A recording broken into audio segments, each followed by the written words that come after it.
from its coast. So if we go to California, the U.S.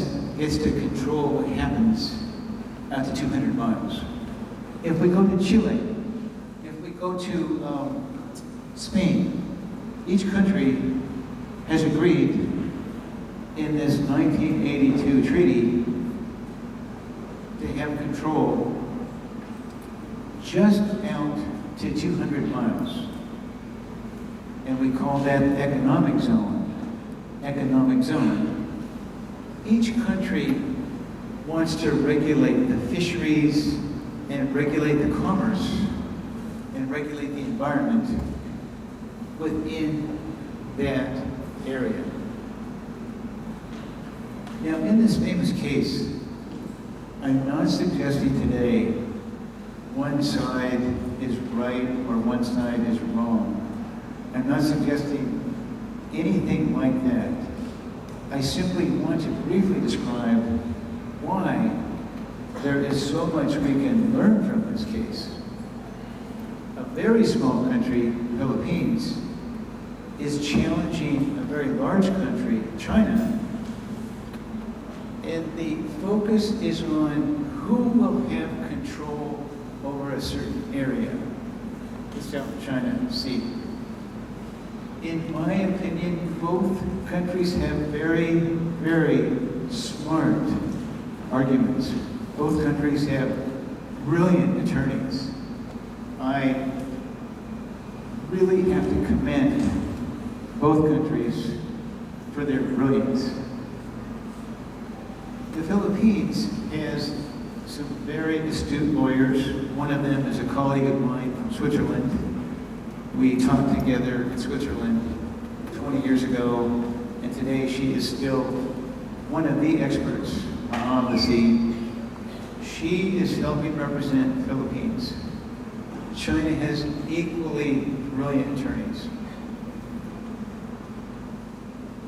This matter involves very, very, very complex documents, statements, old maps.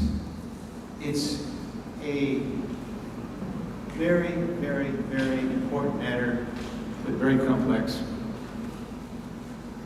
And when it's finished, there is a decision.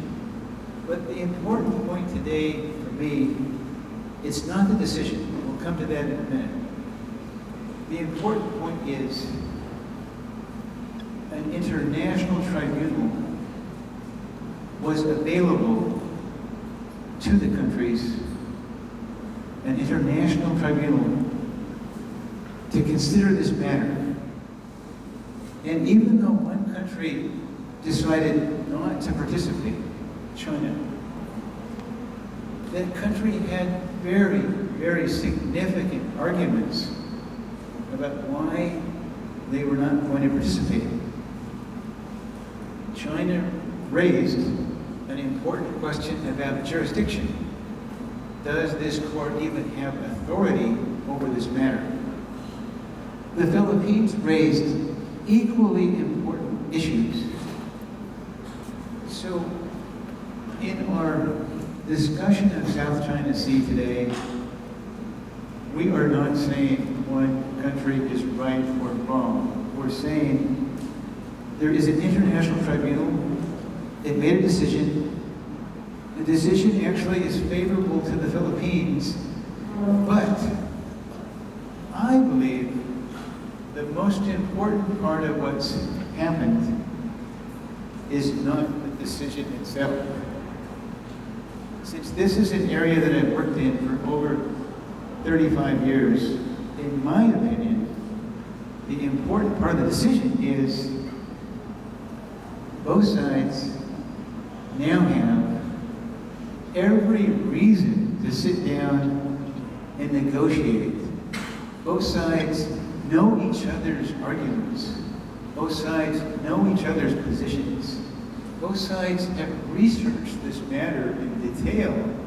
And now, I would suggest, and I would recommend, they are in a perfect position to negotiate and work out the best solution. And And why do I say that? The best solutions are often where the parties themselves create the solution.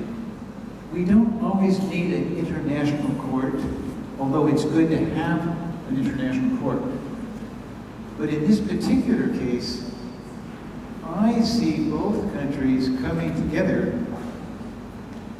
and negotiating and working hard on all of the issues, and they do it without all the other countries getting in the way. In fact, if I was in charge, I would say, Canada, you can observe the discussions. United States, you can observe the discussions. European Union, you can observe the discussions. But let China and the Philippines have the ability to create their own solutions. Because again, often, the best part of global citizenship and international relations is where the parties themselves negotiate and they create the final decision together.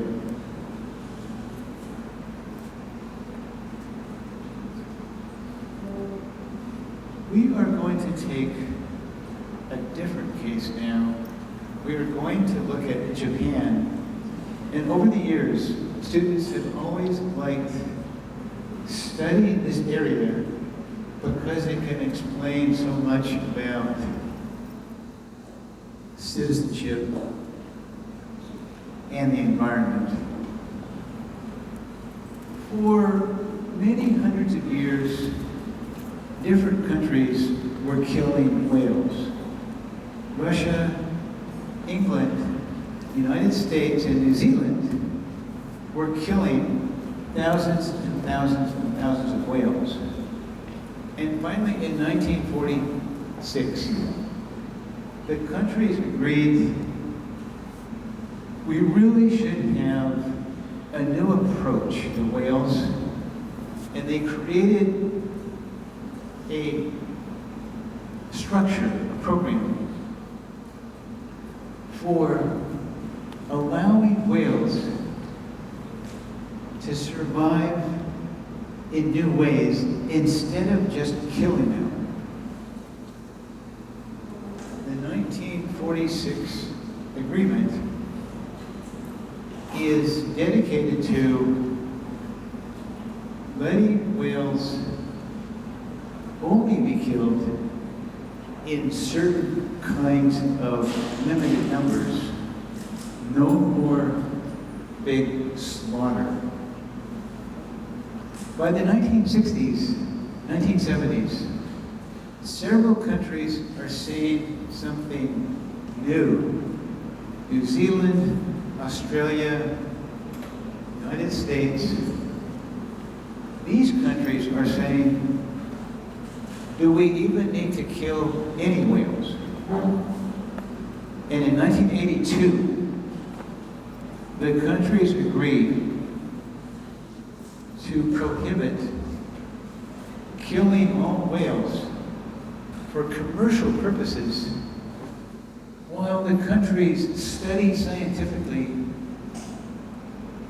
the existence of the whales and study scientifically what is really taking place with the whale populations. And for the next almost 20 years or so, virtually every country agrees to this new approach to whales. Iceland does not agree to it, and Norway does not agree to it, but those countries only kill a small number of whales. Japan takes a different approach. Japan agrees to not kill whales commercially, but it insists on killing whales. It says it's killing them for scientific research. Australia strongly disagrees with what Japan is doing, and Australia and New Zealand bring a case against Japan for killing these whales. And if we go to 2014, the International Court of Justice, what you have is, once again, an international tribunal, the International Court of Justice, and the peaceful resolution of this dispute. The International Court of Justice considers the entire matter of killing whales, and it finds that Japan has been killing many, many, many more whales without using a scientific basis. In fact, Japan's own expert witness in that case agreed Japan was killing whales without a proper scientific program. This decision is so important in terms of international wildlife, but it's especially valuable for what we just spoke about. These countries were in dispute, and they agreed the International Court of Justice would decide that dispute. Now, after that case, what happened? If everyone can still understand my English, what happens is the power of global citizenship. The young people of Japan, the people your age in Japan, they do not support killing whales.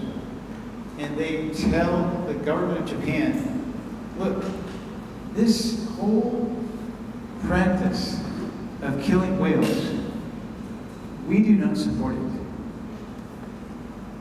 Public opinion, can everyone understand that term? Public opinion is against killing whales. So we began